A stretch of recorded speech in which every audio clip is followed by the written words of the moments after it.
Assalamualaikum warahmatullahi wabarakatuh. Selamat berjumpa saudara-saudari sekalian peserta kuliah kepemimpinan dalam pendidikan. Pada kesempatan ini kita akan melanjutkan kajian pada pertemuan-pertemuan sebelumnya masih tentang dasar-dasar kepemimpinan. Saudara-saudari sekalian, pertemuan sebelumnya kita telah belajar ya bahwa kepemimpinan adalah sebagai suatu aktivitas, sebagai suatu upaya untuk mempengaruhi orang lain agar mau melakukan apa yang diinginkan oleh seorang pemimpin. Nah, seorang pemimpin dalam organisasi atau lembaga tidak cukup hanya bermodalkan legitimasi atau pengakuan posisinya sebagai seorang pemimpin, ya, yang secara formal maka ditunjukkan dengan SK sebagai ketua, kepala, ataupun yang lainnya. Posisi sebagai pemimpin dengan SK ya, penunjukan secara formal seorang pemimpin tidak cukup karena dalam menjalankan kepemimpinannya juga membutuhkan skill, keterampilan, atau keahlian memimpin agar anggota-anggota bawahan dari seorang pemimpin ini memang dapat dikendalikan, dapat diarahkan ya, dan dapat melaksanakan apa-apa yang diinginkan oleh seorang pemimpin. Oleh karenanya, keterampilan memimpin, keterampilan mempengaruhi orang lain ini menjadi hal yang sangat penting untuk dipahami oleh para pemimpin.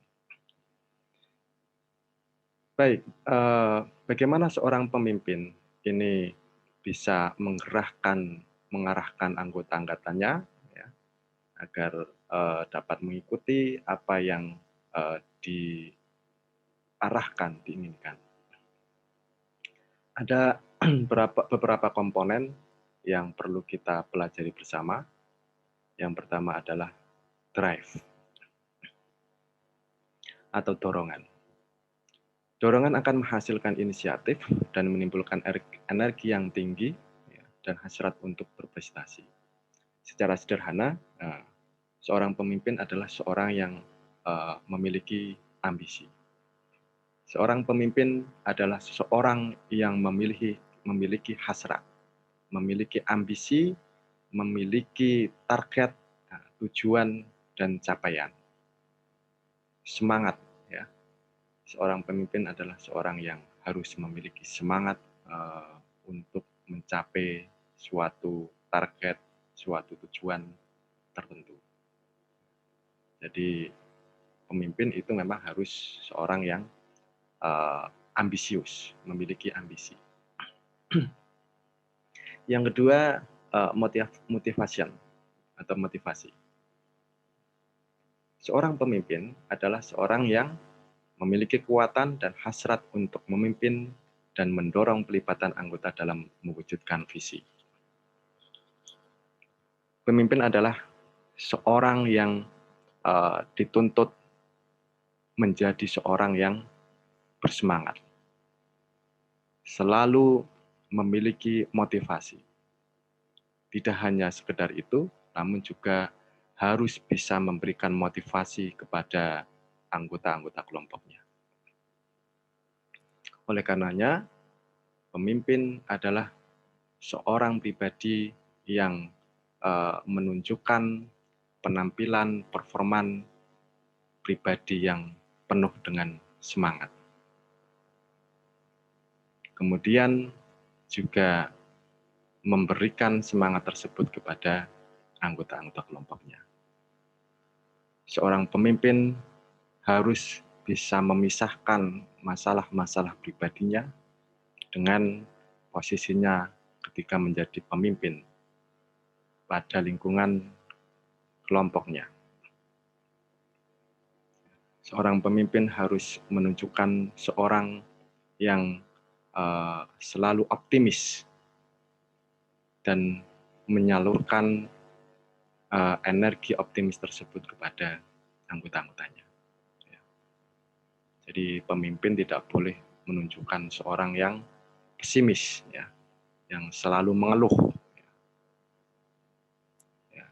Namun seorang pemimpin harus seorang yang optimis, ya, dan menyampaikan sikap optimisnya tersebut kepada anggota-anggotanya. Jadi tuntutan seorang pemimpin, maka apapun keadaannya, bagaimanapun kondisi pribadi, ya, masalah pribadi harus bisa ditutupi, ya, bisa uh, dikesampingkan ketika menjalankan tugas sebagai seorang pemimpin. Yang ketiga adalah integritas. Integritas adalah nilai-nilai kejujuran, komitmen, ya, dalam bekerja.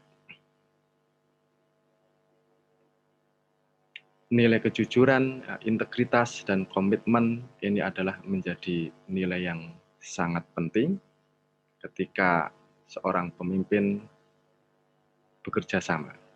Ketika seorang pemimpin berada dalam satu tim bersama anggota-anggotanya. Tidak hanya sekedar dengan anggotanya, tetapi dengan siapapun orang, ya, yang terkait dengan kepentingan ataupun dengan tujuan pemimpin. Dengan partner, dengan kolega, ya, dengan stakeholder terkait, kejujuran, ya, integritas ini adalah sebagai karakter yang sangat penting. Seorang pemimpin harus bisa konsisten, ya, dalam perkataan dan perbuatan. Kalau dalam bahasa Jawa adalah orang yang dipegang adalah kata-katanya. Apabila seorang pemimpin tidak bisa menjaga integritas, maka ini menjadi hal awal yang bisa menimbulkan ketidakpercayaan para anggota kelompoknya, ya, para pihak-pihak yang diajak kerjasama. Sehingga tentunya tujuan dalam memimpin, dalam mempengaruhi orang, ini juga nanti akan dapat terhambat. Yang kelima adalah percaya diri. Seorang pemimpin adalah seorang pribadi yang harus bisa tampil percaya diri. Dengan siapapun, ya, dengan orang dari unsur apapun, dari strata apapun, seorang pemimpin harus bisa menampilkan kepercayaan dirinya. Karena seorang pemimpin adalah merupakan seorang yang bertanggung jawab atas kelompok-kelompoknya. Seorang yang memikul tanggung jawab kelompoknya. Bahwa suatu organisasi atau suatu kelompok yang berada dalam pimpinannya ini akan mengandalkan pemimpin ketika harus berhubungan, berkomunikasi dengan pihak manapun. Jadi seorang pemimpin dalam level apapun harus memiliki kepercayaan diri, memiliki keberanian ketika berkomunikasi dengan orang, ya, dari komponen dari level apapun. Kelima adalah pengetahuan. Tentu seorang pemimpin adalah seseorang yang harus memiliki pengetahuan, wawasan, terutama dalam konteks organisasi, dalam konteks urusan yang menjadi tanggung jawabnya. seorang pemimpin sekolah, lembaga pendidikan, maka harus memahami dengan betul ya bagaimana aturan main, bagaimana aturan-aturan etika dalam organisasi sekolah. Secara luas tentunya juga seorang pemimpin itu harus bisa memahami semua aspek yang terkait dengan jalannya organisasi. Semua hal yang terkait dengan sekolah, maka seorang kepala sekolah harus memahami hal-hal apapun yang terkait dengan pelaksanaan kegiatan sekolah. Dari administrasi, dari keuangan, dari kurikulum, ya, dari tenaga pendidik dan tenaga pendidikan dan lain sebagainya yang ada dalam sistem pendidikan.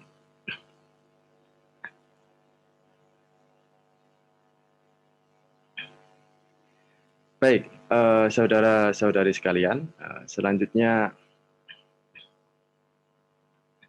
bagaimana kemudian agar seorang pemimpin ini memiliki keterampilan, ya, memiliki keahlian, memiliki pengaruh dalam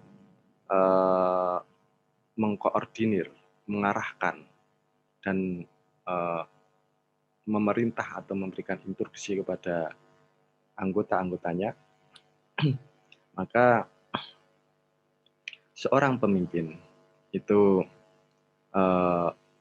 letak kekuatan personalnya atau kekuasaannya ini yang pertama adalah dari aspek keahlian dan keterampilannya dalam mempengaruhi orang. Seorang pemimpin yang terampil, yang ahli ya, dalam mempengaruhi orang, maka langkah-langkahnya, perilaku-perilakunya dalam memimpin atau mempengaruhi para anggotanya akan tepat. Oleh karenanya, posisinya sebagai pemimpin yang secara normatif, ya, secara kewenangan dimiliki, itu dapat dilaksanakan dengan baik, di mana pemimpin dapat mengintervensi anggota-anggotanya, dapat mengkoordinir ya dengan baik. Namun sebaliknya, apabila seorang pemimpin yang hanya mengandalkan posisinya saja sebagai kekuatannya, artinya seorang pemimpin hanya mengandalkan SK penunjukan sebagai ketua ataupun kepala, namun belum memiliki keahlian, keterampilan, pengalaman dalam memimpin, ya, dalam mempengaruhi orang, maka tentunya langkah-langkah atau perilakunya dalam memimpin tidak tepat. Sehingga yang terjadi adalah barangkali ketidakpatuhan, ya, sampai kepada adanya perlawanan dari anggota-anggota atau bawahannya. Tentunya ini akan menjadi hal yang membuat tugas kepemimpinannya tidak sukses atau gagal. Ya. Jadi keterampilan seorang pemimpin dalam mempengaruhi anggota-anggotanya ini adalah menjadi hal yang paling pokok. Tidak hanya mengandalkan pengakuan atas posisi seseorang menjadi pemimpin secara formal. Baik, kemudian bagaimana seorang pemimpin ini bisa mempengaruhi, ya, bisa mempengaruhi anggota-anggota ataupun bawahannya. Ada beberapa taktik ataupun cara yang dapat digunakan oleh pemimpin ya dalam mempengaruhi anggota-anggotanya. Yang pertama adalah rational persuasion atau bujukan secara rasional. Taktik ini adalah dilakukan di mana seorang pemimpin ketika meyakinkan, ketika memberikan instruksi kepada anggota-anggotanya dengan menggunakan argumen yang rasional, yang logis, bahwa perintah, instruksi ya dari seorang pemimpin ini adalah sesuatu yang sesuai, sesuatu yang tepat, sesuatu yang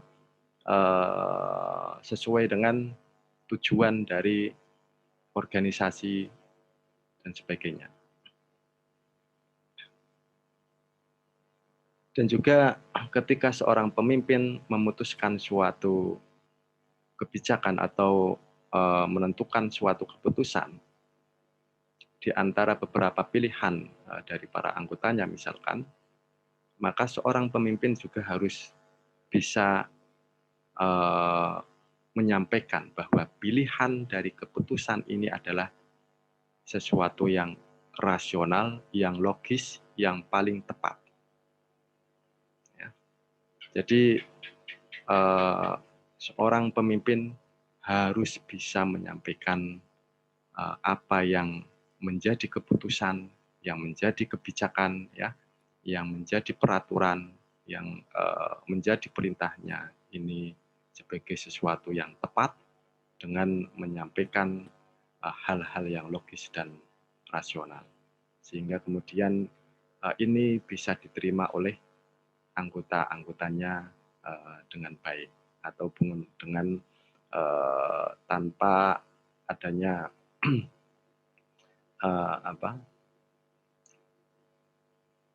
tanpa adanya perlawanan yang menyalahi hukum atau yang rasional. Selanjutnya yang kedua adalah exchange taktik atau taktik pertukaran. Ini adalah sebagai suatu taktik di mana seorang pemimpin ketika memberikan perintah ataupun mengharapkan sesuatu dari anggota ataupun dari pihak yang terkait atau yang menjadi mitra kerjasama, bisa menawarkan pertukaran manfaat, pertukaran benefit, ya, keuntungan. Apabila dengan anggotanya, misalkan seorang pemimpin ini akan menawarkan adanya penghargaan ataupun hadiah kepada anggota-anggotanya yang berprestasi. Kepada rekanan kerjasama, maka tentunya dalam konteks kerjasama, bahwa hubungan kerjasama ini akan memberikan keuntungan di kedua belah pihak. Maka seorang pemimpin ini akan bisa memberikan tawaran keuntungan kepada pihak-pihak yang dituju, bahwa tujuan dari suatu keperluan atau kepentingan seorang pemimpin ini bisa didapatkan ketika pihak yang terkait dengan tujuan tersebut diberikan penghargaan, ya, diberikan imbalan ataupun hadiah. Oleh karenanya, memang seorang pemimpin ini harus kreatif, harus bisa mencari celah bagaimana bisa memberikan pertukaran keuntungan dengan pihak-pihak yang dituju. Yang ketiga adalah legitimate request, ya, atau permintaan yang berdasarkan hal yang telah diakui. Ya. Nah, taktik ini dilakukan ketika seorang pemimpin menggunakan otoritas atau kewenangannya sebagai pemimpin kepada anggota-anggotanya. Bahwa seorang pemimpin ya secara sah memiliki otoritas, memiliki kewenangan untuk memberikan perintah, untuk mengatur, untuk memutuskan sesuatu ya pada suatu organisasi. Maka pada taktik ini adalah di mana seorang pemimpin memanfaatkan atau menggunakan otoritas kewenangannya sebagai seorang pemimpin untuk mengatur ya, untuk memerintah, untuk memutuskan dan lain sebagainya. Yang keempat adalah pressure taktik atau taktik tekanan. Ini dilakukan ketika seorang pemimpin memberikan perlakuan yang bersifat menekan. Melalui perlakuan yang secara eksplisit atau implisit memuat ketentuan bahwa kesalahan yang terjadi memiliki konsekuensi-konsekuensi tertentu. Seorang pemimpin terkadang perlu memberikan tekanan, ya, memberikan peringatan terhadap aturan-aturan yang telah ditetapkan, bahwa dalam aturan organisasi lembaga ada hal tertentu ya yang memuat sanksi ya bagi anggota-anggota yang melanggarnya. Ya. Seorang pemimpin misalkan bisa menentukan target ya, yang mungkin mepet gitu ya. Bisa menentukan target yang keras kepada anggotanya, misalkan dalam rangka untuk memotivasi keterlambatan kerja dari pegawainya. Apabila anggota-anggotanya yang dilihat ternyata pekerjaannya tidak terlaksana dengan baik, ya, maka seorang pemimpin bisa menegur, ya, bisa kemudian memberikan target pekerjaan yang keras. Ya. Ini dilakukan agar para pihak yang diberikan tekanan tersebut itu sesuai dengan jalur yang telah ditentukan. Apabila ada pekerjaan yang terlambat, maka kemudian tujuannya adalah agar dipastikan ya, pekerjaan tersebut bisa terselesaikan dengan tepat waktu, di sisa waktu yang masih tersisa misalkan, dan lain sebagainya. Yang kelima adalah personal appeals ya, atau daya tarik personal. Dalam taktik ini, seorang pemimpin menggunakan sisi hati orang lain dan perkawanan secara personal sebagai basis dari permintaan-permintaan. Dalam taktik ini, seorang pemimpin menjalin hubungan yang dekat ya dengan para anggotanya ataupun dengan mitra kerjasamanya ya, sehingga dengan hubungan kedekatan tersebut maka akan membuat ya tujuan dari seorang ini akan bisa tercapai dengan baik.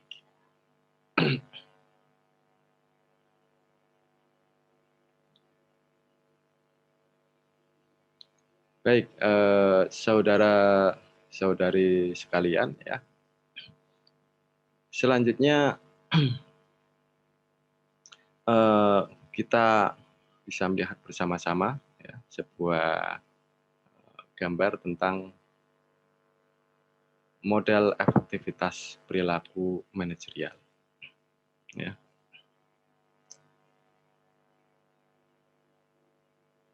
Seorang pemimpin ya itu memiliki tugas-tugas kepada anggotanya. Yang pertama ya adalah dengan mempengaruhi orang atau influencing people. Ya,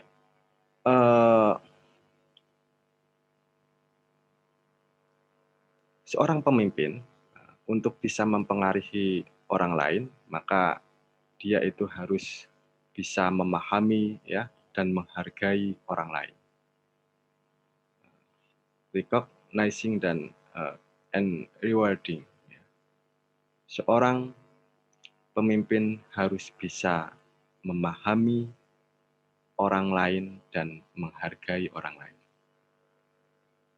Maka seorang pemimpin itu harus memahami dengan betul ya bagaimana karakter dari anak-anak buahnya, dari anggota-anggotanya, ya, kesukaannya apa, kemudian kebiasaannya apa, ya, dan juga memberikan penghargaan. Selain itu juga seorang pemimpin harus bisa memberikan motivasi dengan kegiatan pengenalan dan penghargaan ya melalui kegiatan komunikasi ya dengan para anggotanya, maka akan masuk ketika seorang pemimpin memberikan pengarahan, memberikan motivasi yang terkait dengan tujuan dari pekerjaan untuk mencapai tujuan organisasi.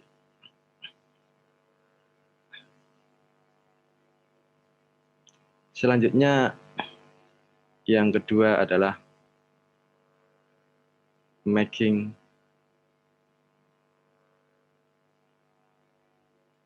baik, saudara-saudari sekalian, ya. Demikian kajian kita hari ini. Mudah-mudahan bermanfaat. Kita lanjutkan kajian berikutnya pada pertemuan minggu depan. Terima kasih. Wassalamualaikum warahmatullahi wabarakatuh.